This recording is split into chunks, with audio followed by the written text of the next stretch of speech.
Hey guys, Lord here, back again with another edition of Throwback Thursdays, and what I have for you today is the Kenner Mummies Alive Fright-Sight Rath. Now before we get into the meat and taters of this review, since I no longer have the packaging for this figure, let's first take a look-see at his accessories. And I'm noticing a pattern with these Fright-Sight figures. They don't come with jack shit. So, the final figure for the Kenner Mummies Alive line that I'll be taking a look at anyways. There is one more variant of Jakal that came with a motorcycle, but I don't have that, so it is what it is. But maybe someday I will get the vehicles from this line, because I do believe there is the motorcycle, there is the Hot Rod, not to be confused with Hot Rod. They're not the same thing, most because one's a souped up Egyptian sports car looking thing, and a hot rod is, you know, American muscle car. And then I think there's a boat, and then there's like a Mighty Max style playset that's like a pyramid. Other than that, that's all we got for Mummies Alive here in the States, which kind of sucks because I talk about this in almost all these videos. There is a plethora of stuff released overseas, at least to my understanding it was released overseas and just not here. They got characters we never got, they got variants we never got. It would have been really cool to see that type of stuff, but you're going to notice a pattern with this if we ever talk about the Ben 10 line from Bandai, which is something that yours truly grew up on and kind of got him into collecting. So I'm dragging this out mostly because there's not a lot to talk about with this figure, so taking a closer look at Rath here. Of course, this is Rath in his street clothes. Okay, so he's got a trench coat going on. He's got a, I want to say that's like a fur hat. Kind of like a Russian style hat. And he's got some khakis and some shoes. And you can see this gnarly crack going down the front of the figure. His arms will rotate. That is it. He doesn't even get like rotating legs like Jakal did. He just gets the arms. See, he's got something on his wrist there, his knuckles, and then on this side not so much. It almost looks like his hands are bare, which is odd. And then of course the legs, they don't move at all because of that giant hinge joint in there, if you could see that. That said, when you squeeze the legs, ah! Snake! Ah! Snake! That's what she said. Yeah, you squeeze his legs and a cobra pops out. Like that. Pretty gnarly detail on the inside of his face halves here. It looks like a skeleton, kind of. It's pretty gnarly. And gross, like the Jakal figure. They put the red paint in there and make it look all like blood and guts. So, yeah. Not a whole lot to this figure, but still pretty fun. I think the Fright-Sight Jakal is a little better.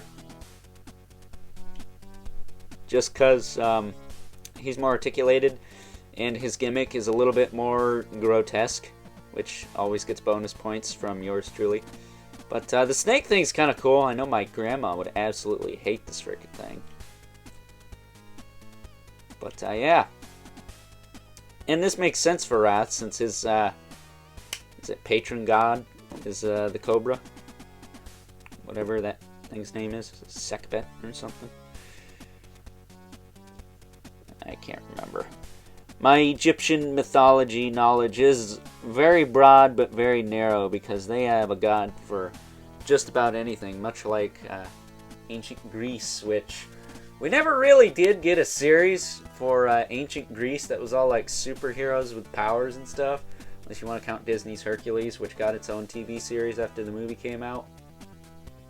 But at any rate, that being said, let's now move on and take a look at some size comparisons.